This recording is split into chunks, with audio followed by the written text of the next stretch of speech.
I think at one time or another we've all questioned as to whether all that we see and are experiencing in our world has some sort of a rational plan behind it, because we understand now that both the Republican and the Democratic Party in our country are basically run by the same people. The same money finances both sides. We now know, of course, through the work of many historians who have spent their life working on research to show us that both sides of world conflicts have always been financed by the same people. And as I've said before, there seems to be a method to the madness going on in the world. We know, of course, that we cannot depend on our leaders. Our leaders are misleaders. There is a science that they're following. They have their own agenda, and it doesn't include you. Conflicts require money and cooperation. World conflicts require world banks, International Monetary Fund. Professional groups all have fraternal orders. Doctors, attorneys, etc. have their own specific fraternal orders. In the banking world, it is the same way. They have a fraternal order. In politics, there is a fraternal order. However, we're not supposed to know anything about that because that's not our business. That fraternal order in politics and banking has been known for many years by those in the inside. It has been referred to by different names, different times, in different countries. The best overall name that we can give to this fraternal order, which is running our country, politics, monetary, is Freemasonry.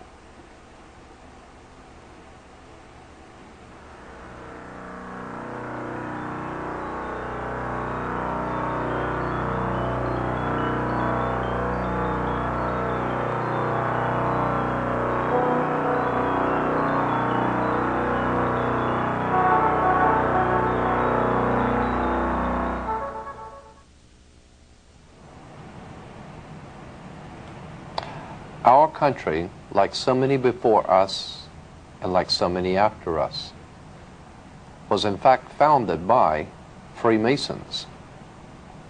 Freemasonry has played a part in almost every government ever founded in this world. It is in operation today throughout the world. We want to establish first that what we're not talking about is Blue Masonry or the Masonic lodges in your hometown.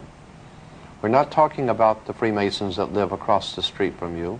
We're talking about a worldwide fraternal organization that is powerful enough, old enough, and wise enough to operate behind all governments in the world, behind fraternal institutions, monetary systems in the world, and yes, they are in fact connected. For instance, the idea that our country was founded by so many Freemasons and Rosicrucians, among others, we ask ourselves, why do we fold the American flag in a triangle? And what does the pyramid or the triangle have to do with the American system of government on our dollar bill?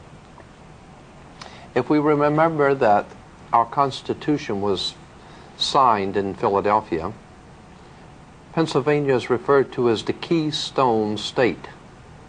The reason why Pennsylvania is the Keystone State, because the Freemasons that founded this country were members of the Scottish Rite, and in that Scottish Rite there is the Royal Arch degree. The Royal Arch degree, and of course the Royal Arch, if you do not know, was originally because of the sun coming over the horizon in the morning made the Royal Arch. The Royal Arch degree of Freemasons has been continually and ever busy throughout the world with their Freemasonic endeavors.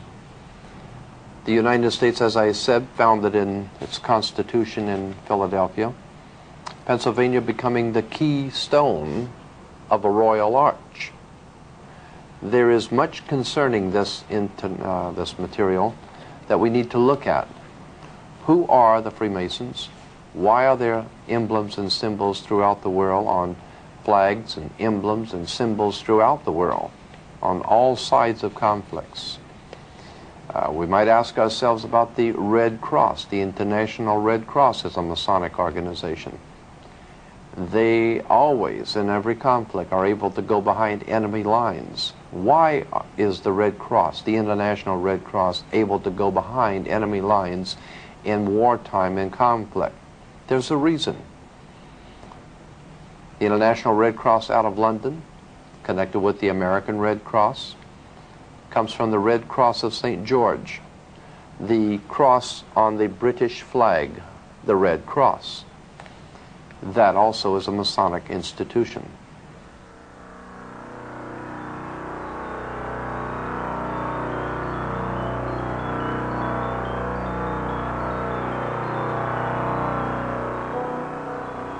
You might want to ask yourself some very important questions about this point. For instance, why is Hollywood continually bombarding our country and this world with trash movies which betray violence, rape, crime of every kind, bloodshed? Why does Hollywood continue to pump out motion pictures depicting murder and violence and bloodshed, then turning around and saying that movies and tapes don't have any influence on young people's minds or on people's minds, when the obvious is true, that all tapes and movies influence people's minds? Ask yourself why.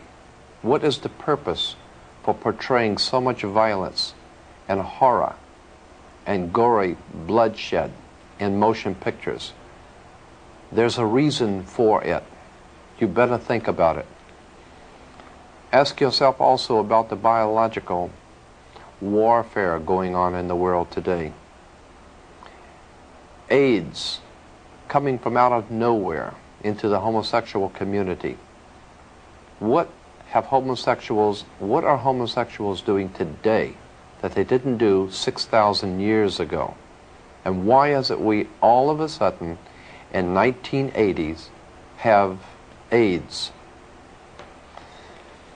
Is there any connection between AIDS and the Legionnaire's disease and biological experimentation going on with the CIA, the USIA, the NSA, and all the other government agencies that you don't know anything about?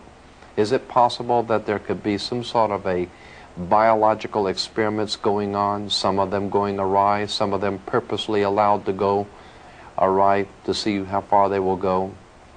Is there any kind of a rhyme or reason for the things that are happening today? Keep in mind, too, that what your government pays for, it gets. If you are paid to do something for the government, they will extract from you exactly what they have paid for. When we understand that, then we look at universities and schools, government-financed institutions of education, and see the kind of students and the kind of education that's being turned out by these government-financed schools. Logic will tell you that if what is being turned out in those schools was not in accord with what the state and the federal government wanted, then it would change it. The bottom line is that the government is getting what they have ordered. They're getting what they have paid for. They do not want your children to be educated. They do not want you to think too much. That is why our country and our world has become so proliferated with entertainments, mass media, game shows, television shows, amusement parks, drugs, alcohol, and every kind of entertainment to keep the human mind entertained so that you don't get in the way of important people.